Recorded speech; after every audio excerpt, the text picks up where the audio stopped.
नमस्कार। खुलुमबाई। मा खबर माघ बिहू आरु माघ दोमासीर शुभेच्छा आरु मरोम जोनाइशु। असम के राज्यपाल लक्ष्मण प्रसाद आचार्य जी, मुख्यमंत्री हिमंता बिस्वा शर्मा जी, केंद्र में मेरे सहयोगी सर्बानंद सोनोवाल जी, पवित्रा मार्गरीटा जी, असम विधानसभा के अध्यक्ष विश्वजीत दोईमारी जी, बोडोलैंड टेरिटोरियल काउंसिल के chief executive member Hagrama Mohilary ji, राज्य सरकार के मंत्रीगण, सभी गणमान्य नागरिक बंधु भगिनी और असम के मेरे भाई और बहनों, मेरा सौभाग्य है कि मुझे असम की संस्कृति, यहां की बोडो परंपराओं को करीब से देखने का अवसर मिलता रहा है।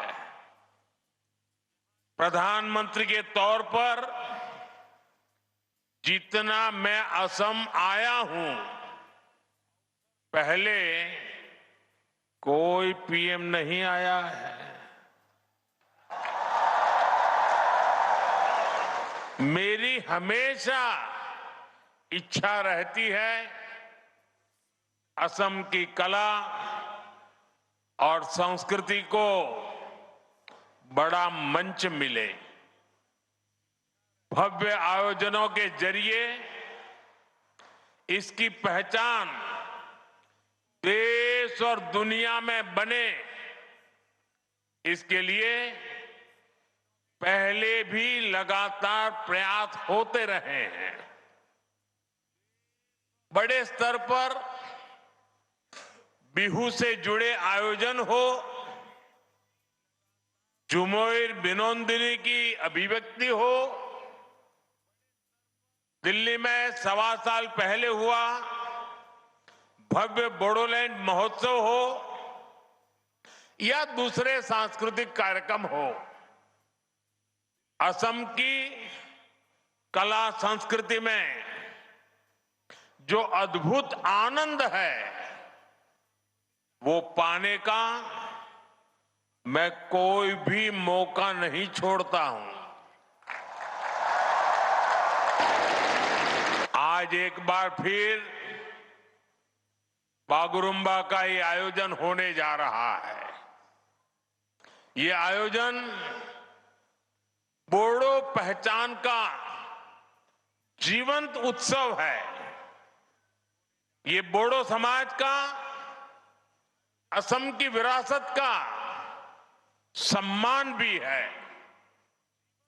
मैं आयोजन से जुड़े सभी लोगों और विशेष रूप से सभी कलाकारों को शुभकामनाएं देता हूं, बहुत बहुत बधाई देता हूं।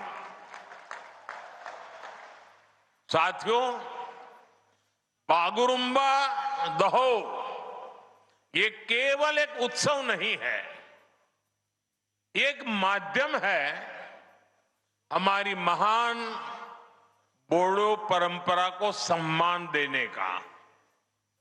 ये एक माध्यम है बोडो समाज की महान विभूतियों को याद करने का। बोडोफा उपेंद्रनाथ ब्रह्मा, गुरुदेव कालीचरण ब्रह्मा, रूपनाथ ब्रह्मा, सतीश चंद्र बसुमतारी, मोरादम ब्रह्मा, कनकेश्वर नर्जरी, ऐसे अनेक महान व्यक्तित्व रहे हैं जिन्होंने सामाजिक सुधार, सांस्कृतिक पुनर्जागरण और राजनीतिक चेतना को मजबूती दी है। इस अवसर पर मैं बोडो समाज के सभी महान व्यक्तित्वों को श्रद्धापूर्वक नमन करता हूं। साथियों, भाजपा असम की संस्कृति को पूरे भारत का गौरव मानती है।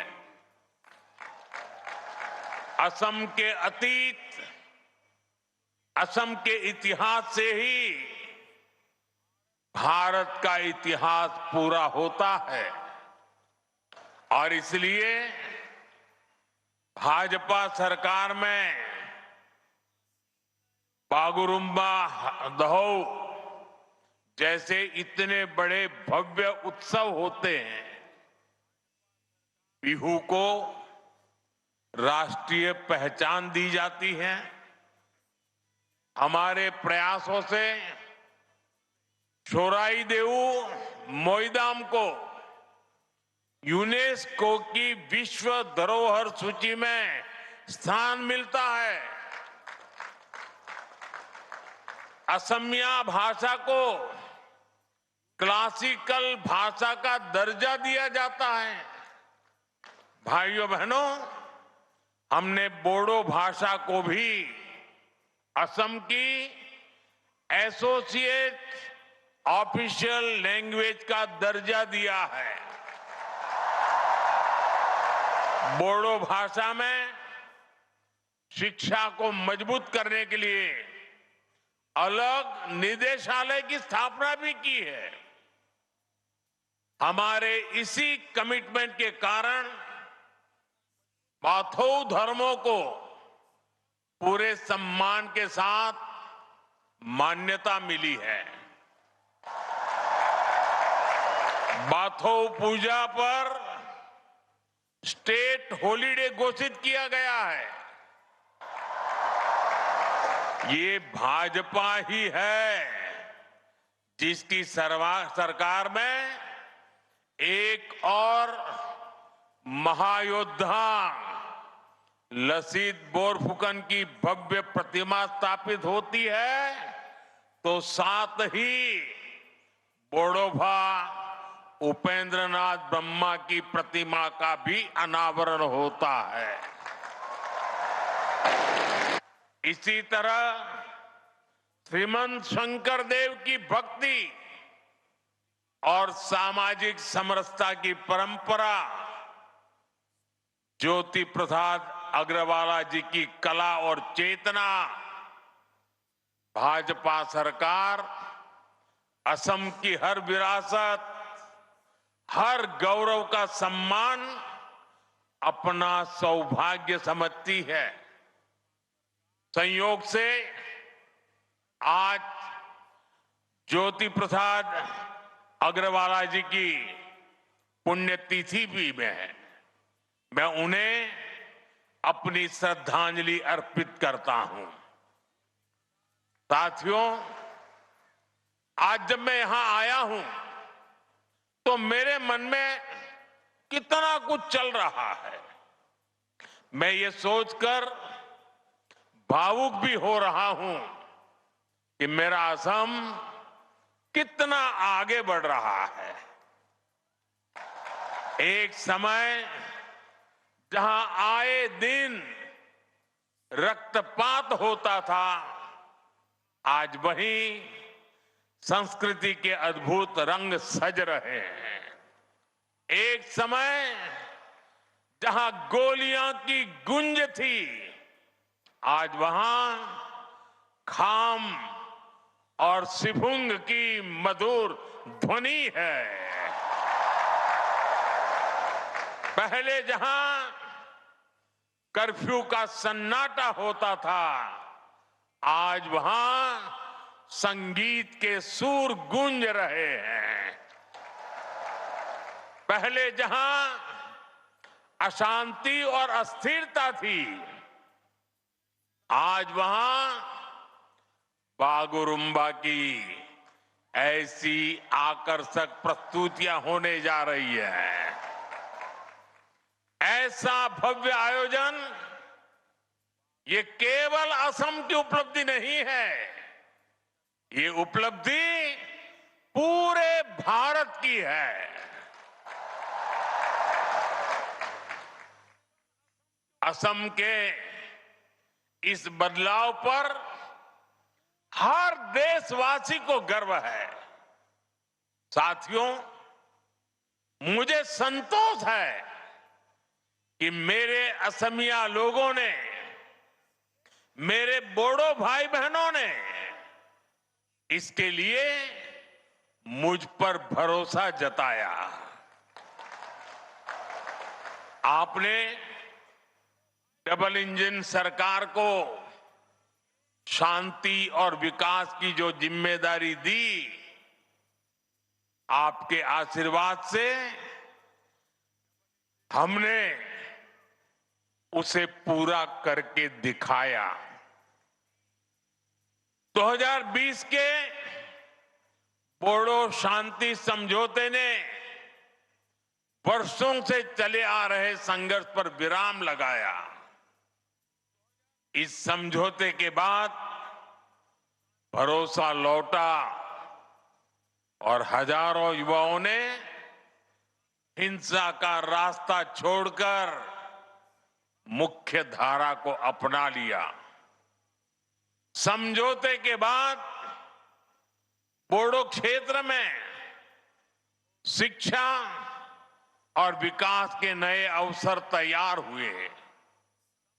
शांति केवल कानून व्यवस्था तक सीमित नहीं रही, बल्कि रोजमर्रा के जीवन का हिस्सा बनी। और इसमें आपके प्रयासों की सबसे बड़ी भूमिका रही।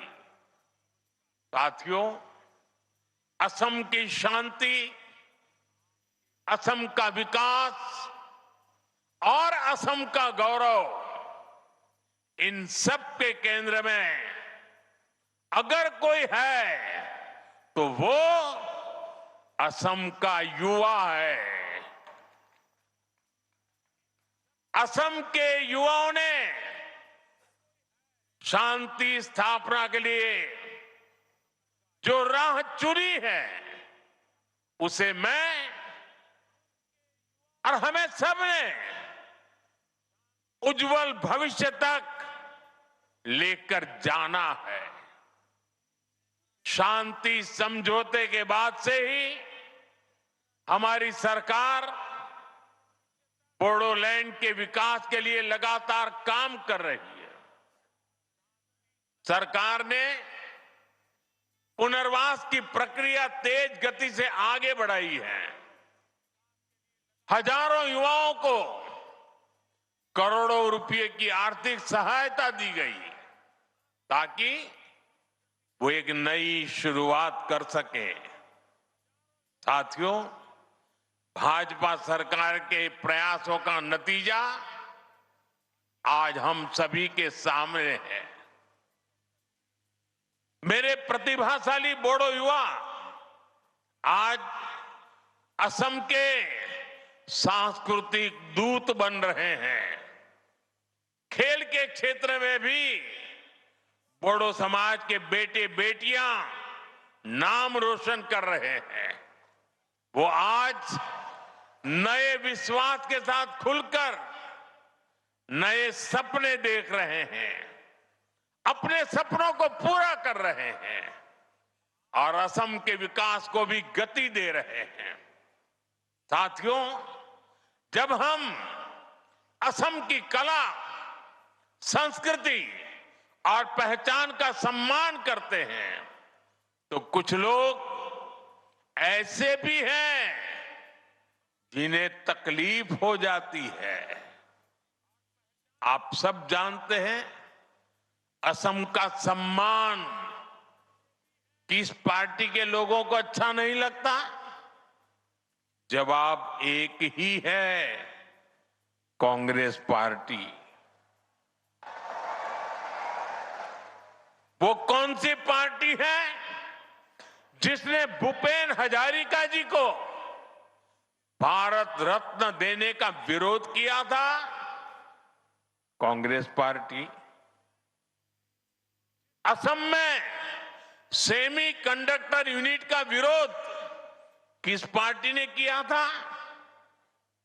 खुद कांग्रेस की कर्नाटका सरकार के एक मंत्री ने, जो कांग्रेस के राष्ट्रीय अध्यक्ष के बेटे भी हैं, उन्होंने सेमी कंडक्टर यूनिट का आसाम में क्यों लग रही है, इसका विरोध किया।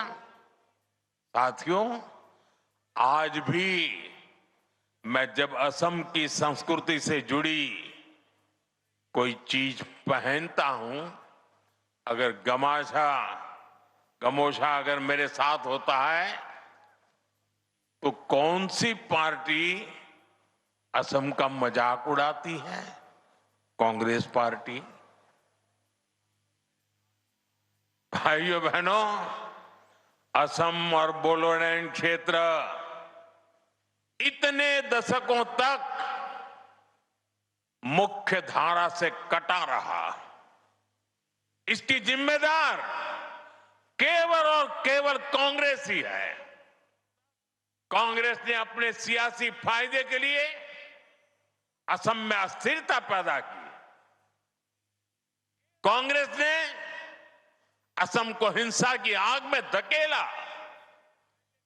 आजादी के बाद असम के सामने भी चुनौतियां थी, लेकिन कांग्रेस ने क्या किया? कांग्रेस ने उन समस्याओं के समाधान खोजने की जगह उन पर सियासी रोटियां सेकी। जरूरत विश्वास की थी, लेकिन कांग्रेस ने विभाजन को बढ़ाया। जरूरत संवाद की थी, लेकिन कांग्रेस ने उपेक्षा की, बातचीत के रास्ते बंद किए। खासकर बोडोलैंड क्षेत्र, बोडोलैंड के लोगों की आवाज कभी ठीक से सुनी ही नहीं गई। जब जरूरत अपने लोगों के जख्म भरने की थी, जब जरूरत असम के लोगों की सेवा करने की थी, कांग्रेस तब घुसपैठियों के लिए असम के दरवाजे खोलकर उनकी आवाभगत में लगी रही। साथियों, कांग्रेस असम के लोगों को अपना नहीं मानती है। कांग्रेस के लोगों को विदेशी घुसपैठिए ज्यादा पसंद है, क्योंकि वो यहां आकर कांग्रेस का कट्टर वोट बैंक बन जाते हैं। इसलिए कांग्रेस के राज में विदेशी घुसपैठिए आते रहे, असम की लाखों बीघा जमीन पर कब्जा करते रहे और कांग्रेस सरकार उनकी मदद करती रही। मुझे खुशी है कि आज हेमंता जी की सरकार असम के लोगों के हक की लाखों बीघा जमीन को घुसपैठियों से मुक्त करवा रही है। साथियों, कांग्रेस ने हमेशा असम और पूरे पूर्वोत्तर को उपेक्षा की नजर से देखा है। जो कांग्रेस के लोग पूर्वोत्तर के ही विकास को जरूरी नहीं मानते थे, उनका ध्यान आखिर असम के विकास पर कैसे जाता। बोडो क्षेत्र की आशाओं अपेक्षाओं के बारे में उनको सोचने की फुर्सत कहां होती। इसलिए कांग्रेस सरकारों ने जानबूझकर इस क्षेत्र को मुसीबतों में धकेला। भाइयों बहनों, कांग्रेस के उन पापों को साफ करने का काम भी हमारी डबल इंजन सरकार कर रही है। आज यहां जिस रफ्तार से विकास हो रहा है वो आपके सामने है। आप देखिए, हमने Bodo Kachari welfare autonomous council का गठन किया। बोडोलैंड क्षेत्र में बेहतर विकास के लिए 1500 करोड़ रुपए का विशेष विकास पैकेज दिया गया। कोकराझार में मेडिकल कॉलेज और अस्पताल की शुरुआत हुई। तमुलपुर में भी मेडिकल कॉलेज के निर्माण को गति मिली। नर्सिंग कॉलेज और पैरामेडिकल संस्थानों के जरिए युवाओं के लिए नए अवसर बनाए। गोवर्धना, पार्वत जोरा और होरीसिंगा जैसे क्षेत्रों में पॉलिटेक्निक और ट्रेनिंग संस्थान भी बनाए गए। साथियों, बोडोलैंड के लिए अलग वेलफेयर डिपार्टमेंट और बोडोलैंड एडमिनिस्ट्रेटिव स्टाफ कॉलेज की स्थापना भी की गई। इससे बोडो समुदाय के कल्याण के लिए और बेहतर नीतियां बनाने में मदद मिल रही है। साथियों, भाजपा की सरकार ने दिलों की दूरियां मिटाई है, असम और दिल्ली की दूरी खत्म की है और बेहतर इंफ्रास्ट्रक्चर के जरिए असम में एक इलाके से दूसरे इलाके की भी दूरियां भी कम कर रही है। इन इलाकों में पहले पहुंचना मुश्किल होता था, आज वहां हाईवे बन रहे हैं, ऐसी सड़कें बनाई जा रही हैं जिससे क्षेत्र में नए अवसर खुले। कोकराझार को भूटान सीमा से जोड़ने वाली बिशपुरी सरालपारा सड़क परियोजना के लिए करोड़ों रुपए की व्यवस्था की गई है। कोकराझार से भूटान के गेलेफू तक प्रस्तावित रेल परियोजना भी एक और महत्वपूर्ण कदम है। हमने इसे विशेष रेलवे परियोजना घोषित किया है। हमने इसे एक्ट ईस्ट पॉलिसी का अहम हिस्सा बनाया है। इसके तैयार होने के बाद व्यापार और पर्यटन दोनों को बढ़ावा मिलेगा। साथियों, जब समाज अपनी जड़ों से जुड़ा रहता है, जब संवाद और भरोसा मजबूत होता है और जब समान अवसर हर वर्ग तक पहुंचते हैं, तब सकारात्मक बदलाव दिखाई देते हैं। असम और बोडोलैंड की यात्रा उसी दिशा में आगे बढ़ रही है। असम का आत्मविश्वास, असम का सामर्थ्य और असम की प्रगति से भारत की ग्रोथ स्टोरी को नई शक्ति मिल रही है। आज असम तेजी से आगे बढ़ने वाले राज्यों में अपनी पहचान बना रहा है। असम की अर्थव्यवस्था गति पकड़ रही है। इस विकास में, इस बदलाव में बोडोलैंड, यहां के लोग अहम भूमिका निभा रहे हैं। मैं एक बार फिर आज के आयोजन के लिए आप सभी को बहुत बहुत शुभकामनाएं देता हूं। बहुत बहुत धन्यवाद।